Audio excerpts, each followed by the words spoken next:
Hi there, everyone. Thank you for joining us for today's webinar entitled Building Trust with Transparency. This is presented in partnership with Rubrik, and we're very happy to see all of you here today. Thank you for joining us. We have some great content lined up for you today, but we want to make sure that you have some understanding of how this all works. I'll be introducing our speakers here in just a minute. And I want to make a couple things really clear. One is we want questions. If you have questions, in fact, we're going to pay you if you have a great question. I'll talk about that in a second.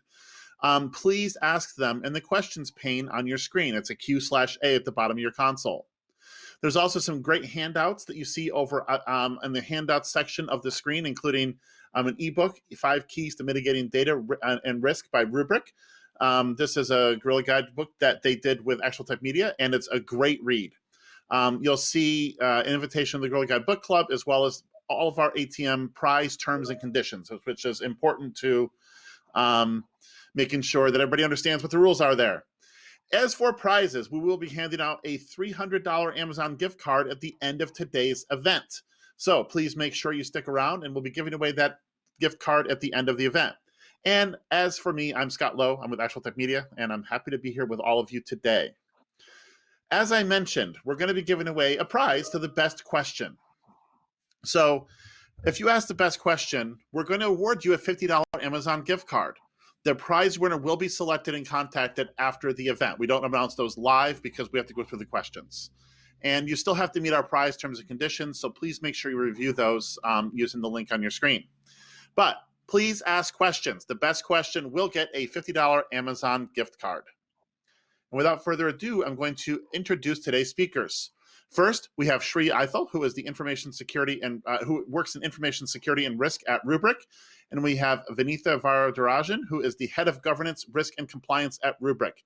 Folks, thank you for joining us here today. Thank you for having us, and we're really excited to have everyone here. So let's get started. And as Scott said, we're really excited to have everyone. Thank you for taking the time to join us this morning or afternoon, wherever everyone's from. We do want to get started with asking everyone a question. And the question is, what does trust mean to you? Feel free to use the chat window or the questions window on the right to post your answer. And again, there is no right answer. It can mean different things to different people. It can be a single word, it can be a phrase, but we're looking to understand what the word trust means to you. As Vinitha just said, please make sure you answer that question in the Q&A pane. And while you're doing that, we're going to ask you another question. So first, we'd like you to answer this one with some text. But the next question here is one that is a multiple choice when you can answer more than one if you want. What's the first thing you plan to do once the pandemic is over? I hope it's over soon, personally. So while you're thinking about that, please make sure that you answer the question about what does trust mean to you as well. That's all really important information for understanding what trust really is. So Vinitha, what are you going to do once the pandemic is over? Well, I wish I could say travel somewhere far from home, but I am 9 months pregnant, so that's going to be a little bit hard. Yes. I'll probably end up going to a restaurant. Thank you. So the next best thing. What about you, Sri? I concur with the broad audience here. I want to travel somewhere far from home. You know, personally, I have not traveled. I haven't been on I used to travel almost every week, and I haven't been on a plane in over a year. And I'm looking forward to going somewhere and getting out of Missouri. So I completely understand the sentiment there. I'm going to hit next and see what everybody wants to do. So most of our audience says, I want to get out of here. But a lot of people said that they've enjoyed working from home or staying home. So that's interesting as well. Vinitha and Sri, I'm going to turn it back over to you at this point. Thanks, Scott. And let me read some responses to my question here. People say, don't use the info I give you against me. That's a really good one. Trust is most expensive. Yes, it is. Faith is equal to belief in the unseen. And trust is no worries, is what someone says. And it's an expectation of certain behavior from users within the environment. All great responses. Thank you for that. Really profound. I have three examples of, when I reached out to my personal and professional network and asked them, what does trust mean to you?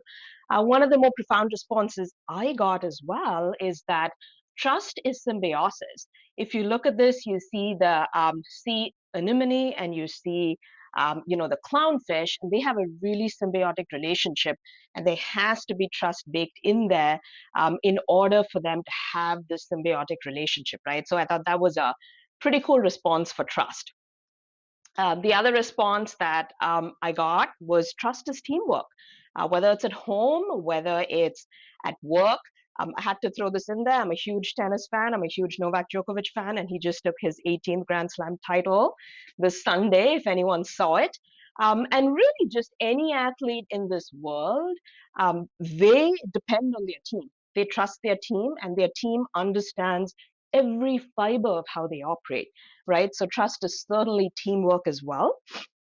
And then finally, as we all know, trust is loyalty, it's love, it's about sustained relationships. That's me and my puppy there on the right, so I had to throw him in there as well. But as you can see, trust can mean so many different beautiful things to so many people, and it's really an emotion, right? It's something that's built over time because of certain behaviors or actions between two or more parties, right? So that's really how we view trust as well. So let's look at some of the data. And this was from a survey that was conducted in 2019. It was the Edelman Brand Trust Survey.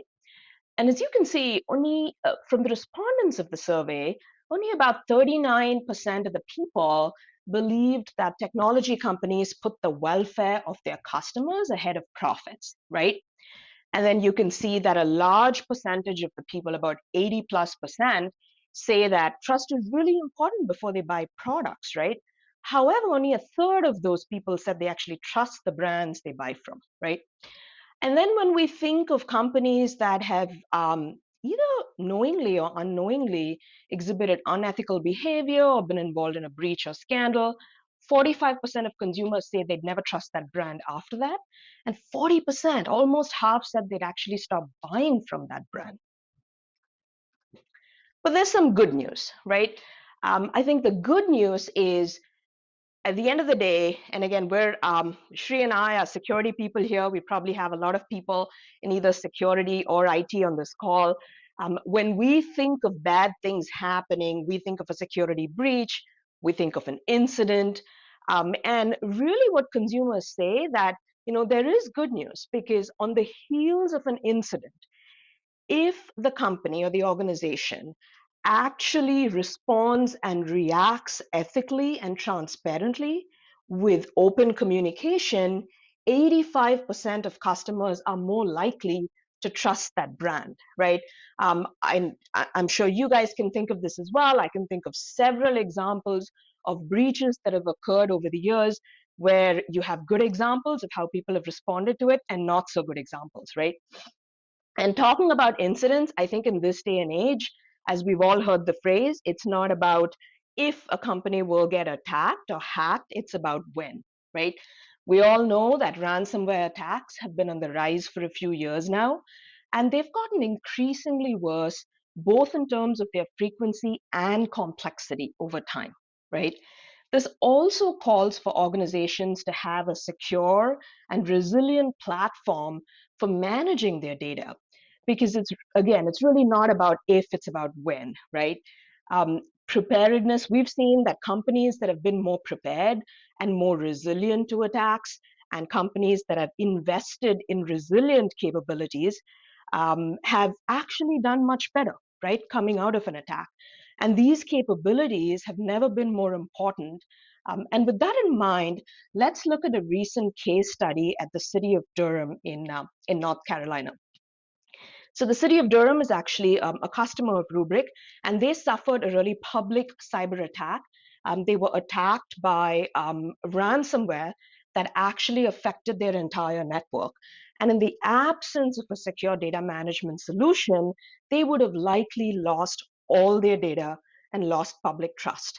But with Rubrik in place, they were not only able to prevent data loss and get their systems back up and running incredibly quickly, they were also able to preserve and even strengthen public trust. When I talked a few seconds ago about companies that have done, a good versus not so good job about reacting and responding to incidents and communicating transparently, this is, front and center, right, on that example of they actually did a really good job of responding to it.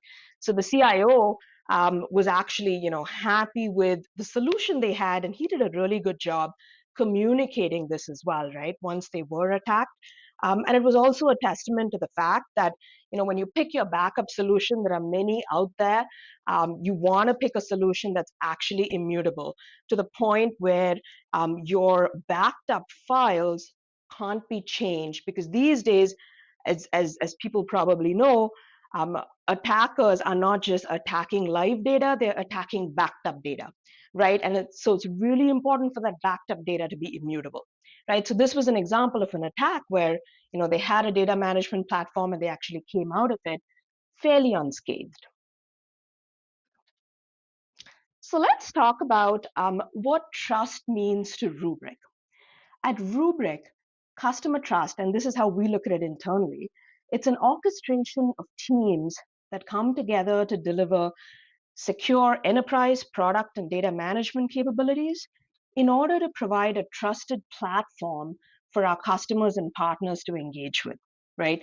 So this, of course, includes things like secure technical capabilities, transparent business practices that are conducted with a high level of integrity, right? Because we understand that our customers are not only interested in security of our products, they're also interested in how we are securing our enterprise internally, how our users are being trained on security, how we're securing our infrastructure and privacy and other types of business practices that make you either trust or not trust a product before you buy it.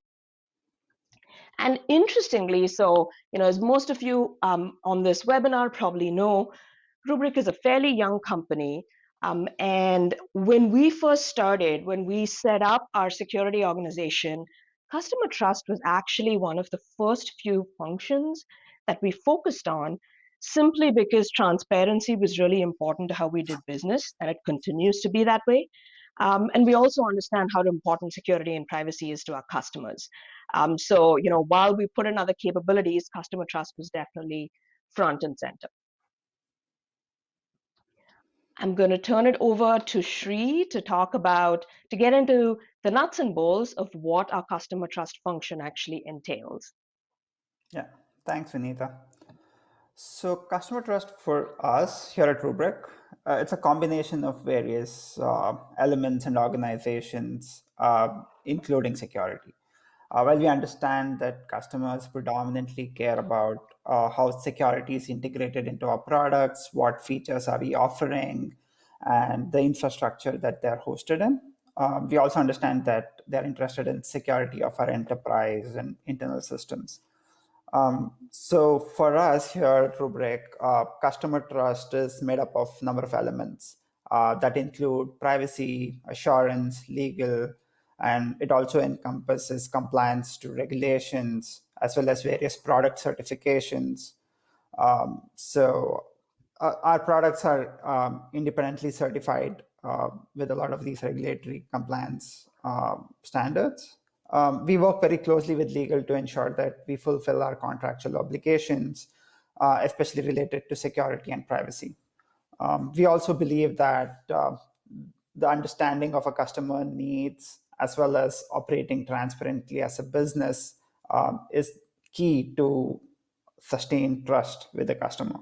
At the end of the day, we deliver what we expect from our suppliers and vendors. We strive hard to ensure that these ingredients come together seamlessly every time we interact with the customers during our customer calls, our emails, or whatever it is, to make sure that we focus on the transparency part. Now, what we've done, what you are seeing here is the customer trust portal that we've built out. So this is an external facing customer trust portal. We use this as one of the avenues to live up to the customer trust promise, which provides our sales organization and our customers with the most relevant enterprise security and product security information. If you navigate to the Rubrik.com website today, it is on the trust section in the header, and it covers various aspects of Rubrik security, privacy, and compliance posture in order to provide a more targeted information that our customers might be looking for. We have published additional resources specific to our products that kind of drill down into the security of our individual products. There is also a compliance focused page that you're not seeing on the screen right now, but there is a link to that page which focuses on information related to regulations and independent product certifications that our product and services comply with. So Rubrik is currently SOC 2 certified, ISO 27001, 17, and 18 certified as well. Thanks, Sri. And what I'll add here is, I'll talk a little bit about the genesis of this customer trust portal. When we first created our customer trust function within security, we had the foundational elements in place to help us get through the sales process, right? So honestly, that was the first goal. Whenever customers purchase our products, they want to understand our security and privacy capabilities, right? So that was our first goal, to help with the sales cycle. We address things like, customer questions through RFPs. We responded to assessments. We got on live customer discussions. And while we continue to do that to this day as required, we realized that we lacked a platform to proactively showcase our trust-related capabilities, right? So the intention was to build out a self-service model that you're seeing in this live customer trust portal, where our customers, partners, and internal sales teams could consume this information proactively.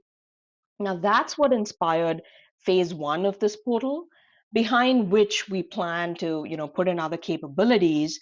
But really, this portal not only helped us, internally narrow deal cycles and eliminate a lot of back and forth, where sales teams were emailing us questions that customers had about various things, right? What kind of encryption does your product use, so on and so forth. A lot of that is available in this portal. It not only has, this is a snapshot of it, and Sri talked about how you can navigate to it. It not only has some sections on the left that provide a brief description of each of our areas of security, compliance, and privacy. What you see on the right, which you'll see at the bottom of the portal once you scroll down, are some data sheets as well. So for each of our products, we have a data sheet in there that talks about how we actually integrate security from the get-go into our product development cycle, and how we secure the infrastructure that our products are developed on. So again, the intention was to build out the self-service model. This is considered to be phase one of the portal. And phase two is really going to target understanding and increasing engagement, so we have more people going to the portal and using it. And we want to start doing things like having a dialogue with our customers on thought leadership content, right? We want to understand what our customers want to see. We want to dialogue with security and privacy experts at our customers. And we really want to have a crowdsourcing platform where people can use it for thought leadership and interaction as well. And again, our goal will always be to act transparently and promote open communication on important topics such as security, privacy, and compliance. I want to talk a little bit about the industry's evolving view of trust. Now that we've talked about, what trust means to everyone, we've looked at some data, we've looked at what trust means to Rubrik and what we've done in our journey to build sustained relationships. I did want to talk a little bit about this concept of a data trust office. And some of you may have heard this, but I see this becoming increasingly adopted across industries.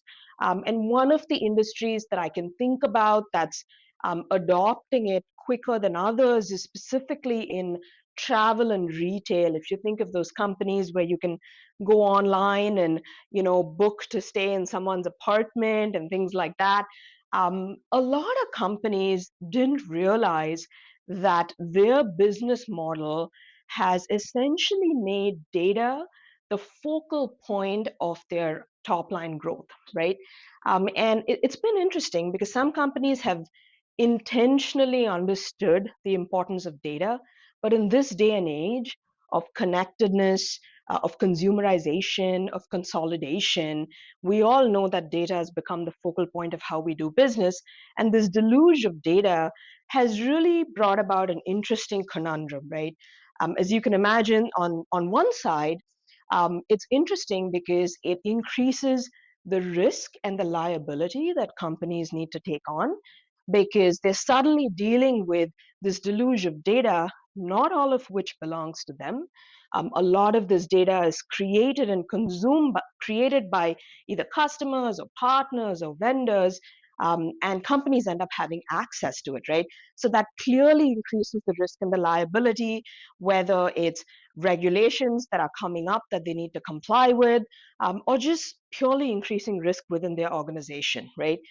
But on the flip side, it's interesting because some companies have, they understand the risk, they're dealing with it, but they've actually started looking at how they can monetize this data, right? Which is very interesting because it can then, excuse me, it can then bring up a new revenue stream, right? But of course, you want to monetize the data ethically using ethical business practices, and that's when you need to understand the risk and the compliance that need to be in place.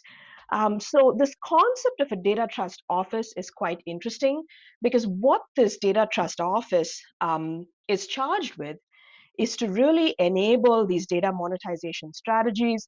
It's to enable product to come up with new features towards that strategy. It enables sales, and it really has all these different functions within it. As you can see, a lot of these functions usually, traditionally, they sit in other parts of the organization, right? Now, if you think of security and compliance, most of the time they're clubbed together, not always. If you think of privacy, sometimes it ends up sitting in legal. Risk management straddles the finance organization and the security organization in some cases, depending on whether you're talking about enterprise risk or security risk. If you think of things like laws and regulations, depending on what you're talking about, it sits in either legal or risk or security, and then governance can be fairly broad. Again, this is just a smattering of functions that I've included here as examples. But this data trust office ends up looking at, really running or heading security, compliance, risk, sometimes product, as well as a strategy and ops function, right? So it really looks at all these different pieces, brings it together instead of the orchestra sort of running in a fragmented fashion. It brings all of this into one umbrella. So when we get into Q&A, I'd love folks to also share their thoughts on whether they've heard of this trend, what they think about where the industry is going with this view of data trust that takes many pieces and puts it in one umbrella. I do want to talk a little bit about building sustained customer trust. And again, this is Rubrik's journey in doing this. I'd love to hear other opinions. I'd love to hear thoughts on how folks may have done this in their company. I'd love to hear thoughts about what's gone well, what's not gone well. But in our journey, these are some of the things that we've learned about how you can, develop as well as sustain customer trust. Right? We've used the word transparency a lot here. But really, it's about building a reputation of transparency, right? And how do you do that? In our mind, you do that by putting security and privacy of data at the core of your business, right? And of course, that can include other things like ethical business practices and, legal practices and things like that. But it also requires companies to be authentic and genuine with their customers, regardless of whether you're a startup, you're a public or non-public, long-standing business. Because again, as you know, we're a younger company. When we started putting together our security organization, we'd get on a lot of customer calls that the sales teams would loop us into. And honestly, there were capabilities we had in place at the time, and there were capabilities we didn't have in place, right? And having those honest and transparent discussions, talking to customers about what's truly important to them, and prioritizing it was how we went about it. Because obviously, the genuineness and authenticity of how you talk about your capabilities, I think, is super important. The other piece was, being proactive with communications. Again, we've talked about this in the spirit of when companies get hacked, when there's, a public or even a non-public breach. For us, it was about, the customer trust portal is an example of that. We wanted to be more proactive. We did not want what we did to be the best kept secret, because then we're really not enabling our sales teams, nor are we getting our customers what they need in a timely fashion before they decide to purchase our products. So that was really important to us, to be proactive and keep communication channels open in the event of an issue or an incident. Because as we all know, how you react and respond externally in a crisis is far more telling when things are going well for a business. And we understand that our customers go through the same pains as we all do, right? So they certainly sense openness from that perspective as well. The other piece is, we talk about enacting empathy for customers, understanding what's important to them and why, and really doing our best to deliver it. When I talked about early on, when we used to have these customer conversations, if we did not have something in place and that capability was important to our customers, what can we really do to prioritize that in our roadmap? What mitigating controls can we put in place in order to give our customer confidence that those whatever we didn't have in place at the time would not cause risk to them, right? Because at the end of the day, one of the things that Sri runs apart from customer trust on my team is also vendor risk management or supplier security. We would expect the same out of our vendors and suppliers, and it's only natural for our customers to expect that of us. So just understanding what they need and why a certain area might be more of a priority to a customer than another area. And then finally, as we all know, there is no parallel to delivering exceptional customer service and experiences, right? There is no parallel to that. The goal is to, delight our customers and continue to deliver that. Security gets looped into this as well. We're really lucky to have a tremendous support organization at Rubrik. And from time to time, we'll hear from them on security-related issues from customers. And, it's just a question of being as proactive as we possibly can. So with that, we will turn it over to Q&A. Again, we didn't have a ton of content to go through. We wanted to make this as interactive as possible. We wanted to hear from all of you. So Scott, I'll turn it over to you. That sounds good. And before we get into Q&A, as a reminder, you still have an opportunity to win a $50 gift card. If something that you heard today piqued your interest and you want to learn more, please ask a good question in the Q&A area, and we will be answering it because we have quite a bit of time left. I'm going to start with a question from Jorge, who writes, actually, before we get started, we're also going to ask you some poll questions. So I want to bring the first one up while we're talking. So does your organization have a ransomware remediation plan, and do you like it? Okay, first question is from Jorge. With many companies relying on cloud instead of on-premises infrastructure, how do we combine trust in us with trust in our cloud and security providers? Yeah, I think that's a really good question. And at the end of the day, companies moving to the cloud or having a hybrid model really means that this concept of risk, liability, and trust is shared. right? Just because you move your data to the cloud, as we all know, it doesn't mean the cloud service provider is liable for everything. It is a shared model between the cloud service provider and you. So increasingly looking at how you have security configured in your cloud, what kind of monitoring you have in place, and making sure that you actually interact with the cloud. When I say you, I mean teams like engineering and IT, set up the cloud environment securely, configure it securely, and have secure development and build practices is super important. That's really table stakes from a security perspective.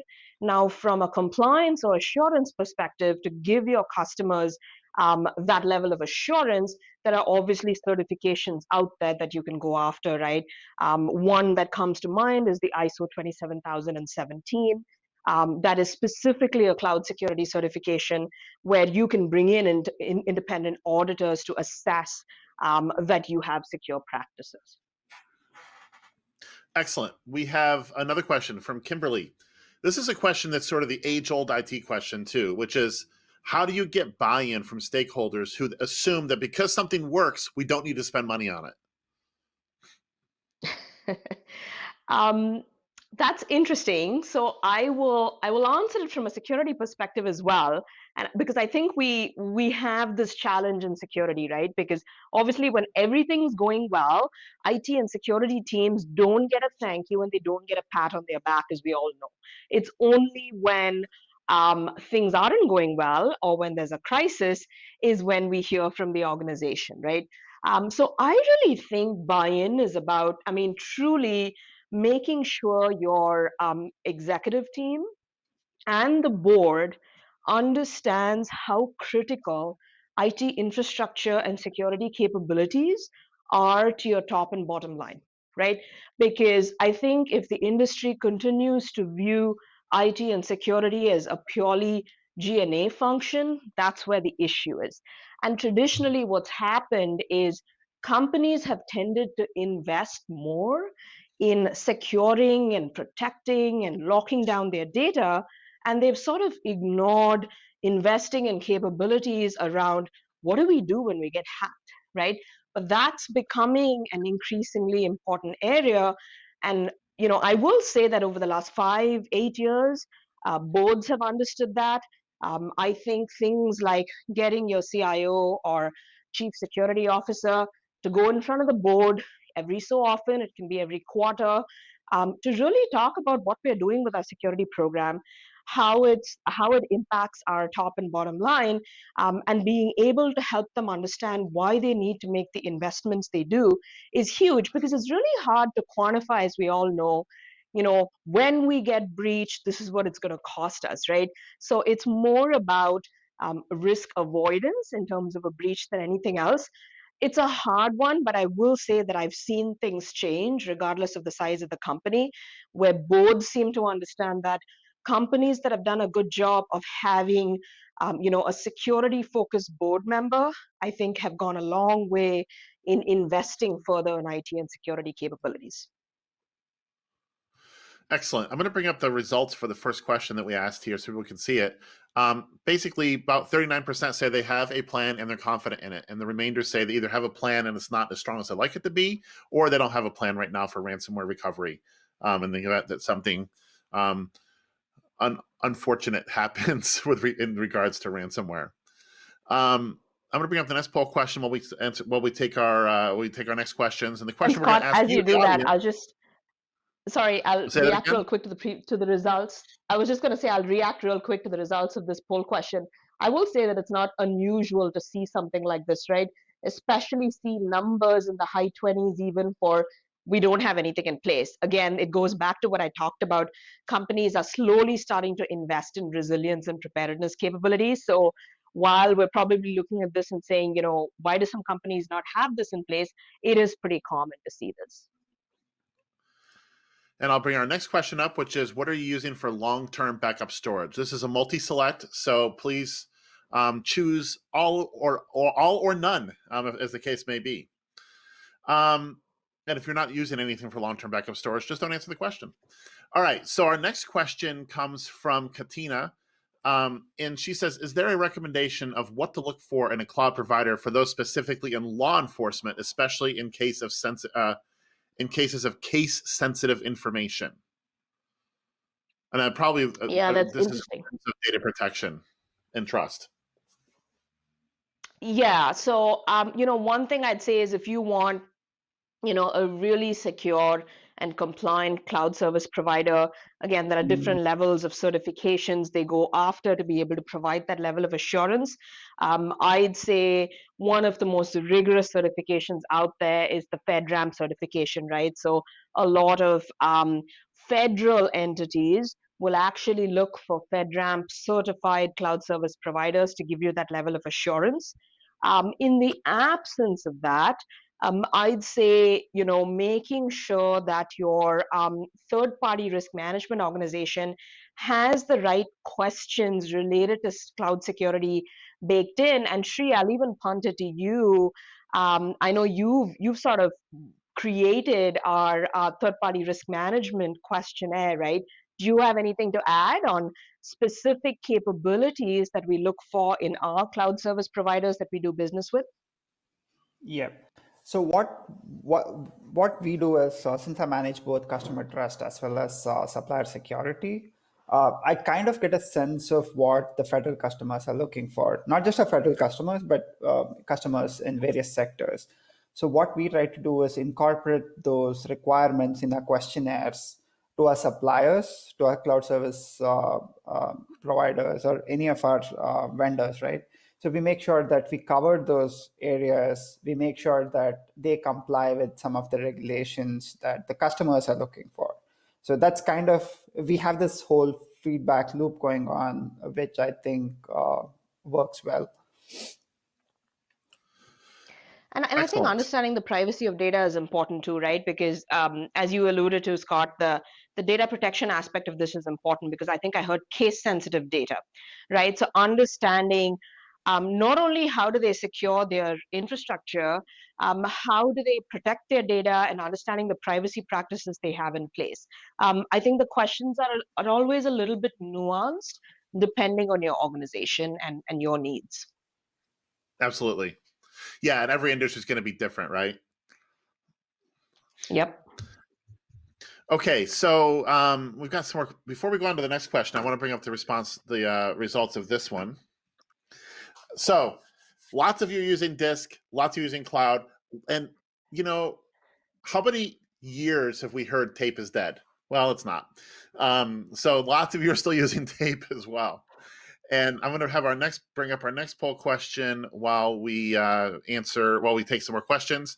If you had to restore 50% of your current operating environment, how long would it take you? Less than 24 hours, a full day to a full week, more than a week, or you know what? I got no idea. I can say with certainty a local organization here in my town, of not insignificant size, a decent sized organization, it took them 2 full weeks of downtime to recover from a recent ransomware attack. And it's unfortunate because it's so prevalent these days that this is something everybody needs to be thinking about, as Shri and team have alluded to here. Okay, so this is a really interesting question. So this is from John. And in terms of what the two of you do at Rubrik, what's a shocking misconception in this field that stands out to you? Like something people think is just run of the mill, but really isn't. I think a shocking misconception is that data backup and recovery solutions are just that, data backup and recovery, right? I think people tend to not think about the implications of those kinds of solutions. So when I talked about earlier, they've become super sophisticated. They not only go after live data, they're now starting to go after backed up data, right? So not thinking about the implications or sophistication of your data backup solution, because it's usually considered run of the mill, right? Traditionally, it backs up data, you recover it. IT administrators run it. It's pretty commoditized. So that's fairly shocking, because really we not only back up and manage data, but at Rubrik, we've realized that it's important to also provide security and ransomware features, right? So we have products built in where it can actually detect a ransomware attack, and it can go into a mode where it alerts the organization or the customer on that attack, and then all the files are immutable, right? So that traditionally wasn't part of the data management and backup industry or market at all, right? And then some of the other products we have are things like data governance products, right? Just because, when we install our products in your environment that you manage, the product itself, Rubrik can't, but the product and your administrators have access to these vast amounts of data across your enterprise, right? And once you have that, as we all know, data and information is power. So we have a product called Sonar that can also help your compliance, privacy, and legal organizations in complying with things like GDPR and CCPA, because it can actually go and set policies and understand where your sensitive data resides. So then you can understand what to do with it. So, in a nutshell, I'll say the biggest misconception is thinking that a data backup and recovery solution really doesn't have much to do with security.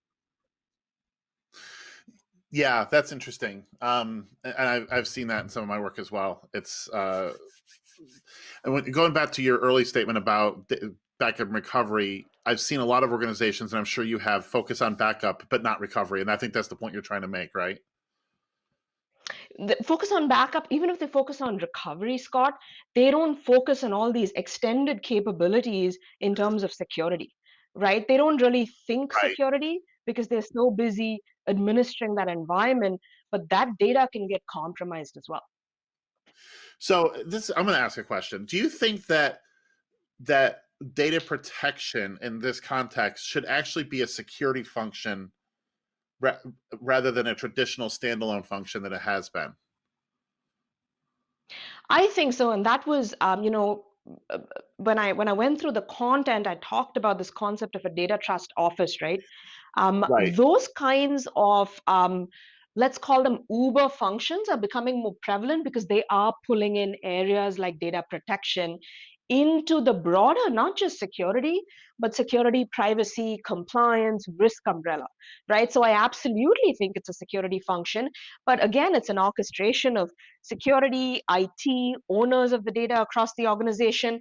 That's where I think the concept of data governance is so important when you talk about data Right. protection, because how do you know what to protect when you don't know which data is more sensitive than another piece of data and where that data resides, right? Which is why things like data governance and security have become extended products of data management and recovery solutions. Got it. I'm going to bring up the results of this poll question, then I'll launch our. Actually, this will be the last result.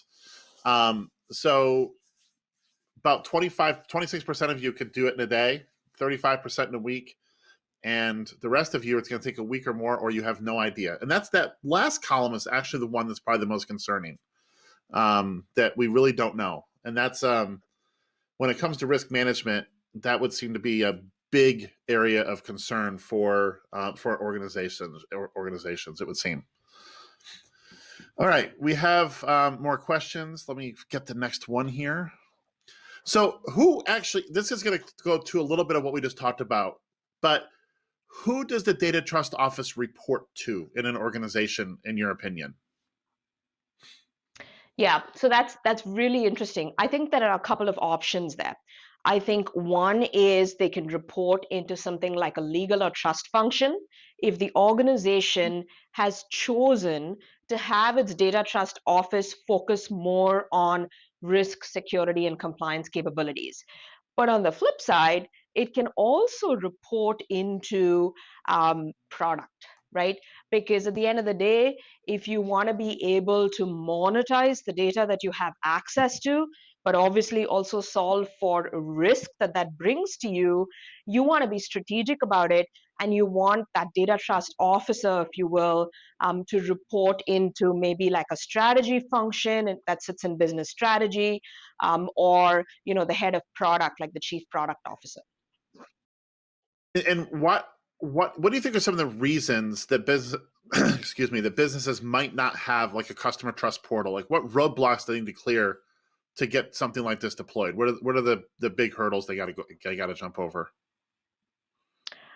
I think maybe one of the most simple answers to that is companies that are younger, that may not have expected security, privacy, or compliance capabilities, want to be able to build them first before they can actually put a portal out there to talk about them, right? That could be one reason. Again, not a bad reason. You want to get to a certain level of maturity before you go tell people about it, right? Which is pretty common. Another reason is I just don't think companies think about it. The reason being, customer trust usually is a function that sits in security or compliance, right? And traditionally, all of us who've grown up in security and compliance have been very inward focused, right? We don't work as much with sales folks. It's all been about, which customer is auditing us, what do we need to respond to, and then let's get back to our, security and privacy work internally, right? So I think it's just a mindset shift where customer trust is probably one of the few functions in a security organization that actually enables sales, that actually supports revenue and growth, right? So having that mindset shift just, then helps you get information out there. I just think it's a mindset that people may not have thought of yet, and that could be one of the reasons where they don't solve for it in this particular way. The next question we have is a little bit more on a feature focus for Rubrik, but are you able to identify where all the data is in legacy systems? I mean, does Rubrik have that capability to sort of do this data audit? We do. So it really depends on, we call them snappables. It really depends on what you've actually brought in and implemented and integrated with our products. Again, legacy systems can mean a lot of different things. But we support cloud environments, non-cloud environments, NAS storage, databases. We support a myriad of different sources that we back up and data from and recover to, right? So sure, if it's actually in one of our clusters or snappables, we can certainly install things like our data governance product on it and look at what's out there. But I'll obviously have to understand the specifics of that customer's environment to be able to get into a little more detail. This question comes from Stan, and it is, where is a common security hole that companies overlook when they consider the security of their data? For example, dev environments that are exposed to the web accidentally or something like that. What are some of the more common things you've seen in your work that organizations, if they just did these 5 things, would solve a lot of their problems?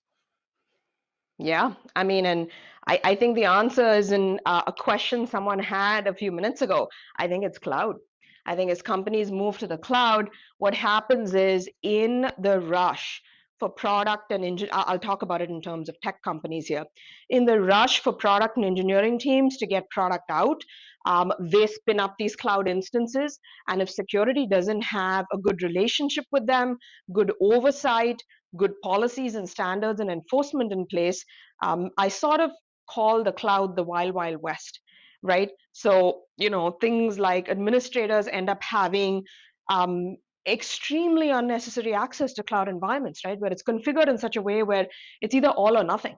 As an engineer, I either have admin access or I have nothing. There's no reason for me to have admin access, right? I think that's one piece. The other piece is, and you brought this up as well, Scott, is secure build practices, right? So really digging into your engineering organization and understanding not just how they spin up instances, how they actually build their environments.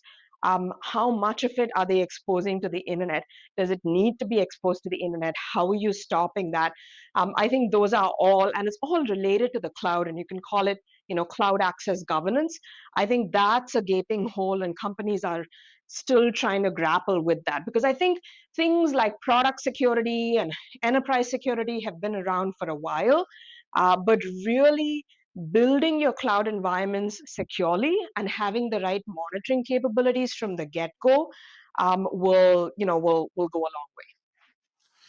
Vinitha, there were a couple of points in your presentation that I think the next question sort of aligned to. I'm going to ask both questions at once, postulate a little bit, and then send it over to you. Is that okay? Sure. You said that 40% said they would stop buying if in the event that that an organization lost their trust in data. And the next question is, what's the best way to earn trust from a customer? And I think these are related questions. And it seems to me that, this actually, rather than being sort of, it's always a negative thing, but if you put this out there as a positive, like here's how we're handling your data. Transparency seems to be the way to gain trust. Is that accurate? Yeah, I'd say that's 100% accurate, right? I mean, that's one thing that's in your control, the ability to be transparent about what capabilities you have in place as a company and what you don't have in place and why, right? I think the second piece of this is open communication, right? Be proactive instead of waiting. Like if you do have an incident, for example, of course, now these days there are laws that require you to report incidents that have impacted your customers and other external parties. But in the event that you have an incident, instead of waiting days or even 24 hours to respond to that incident, be proactive in your communications, right? Because your customers are as worried about it as you are, because they're worried about compromise of their data. This is going to get into a specific use case, but can you tell us a little bit about Rubrik and its ability to help enable PCI DSS compliance? So I'll talk about that in the spirit of one of the products I talked about a few minutes ago called Sonar. That's our data governance product. What it can do is it can go and look at if you're able to identify what types of data relate to PCI DSS, it can go and identify those types of data and tell you where that resides in your environment, right? Again, PCI DSS is a really rigorous framework. There's a lot that you need to do around, pen testing and vulnerability management and a lot of other things to get there. But what Sonar can do is go help you identify what's out there, where it resides, and what kind of policies you have on it to ensure if that's secure and protected or not. And then you can take action on it based on the results. Excellent. We had some really good questions, I would say, from the audience today. Thank you so much, everyone. That's what we've got for this. We're going to, and thank you to Vinitha and to Sri for the great presentation. This was fantastic information, incredibly timely and incredibly important, I think, for organizations. Really, I don't think any organization is too small to be thinking about these things. So thank you very much for all of this. Our $300 Amazon gift card winner today is Philip Ledeff from Texas.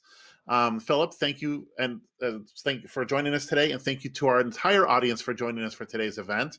And to Sri and Vinitha, thank you as well again for this incredibly great presentation. I always love hearing this stuff. Thank you, Scott, and thanks to everyone for joining us. Hope this was informational. We had fun doing this. Hope you guys had fun as well. All right, everybody, have a great rest of your day.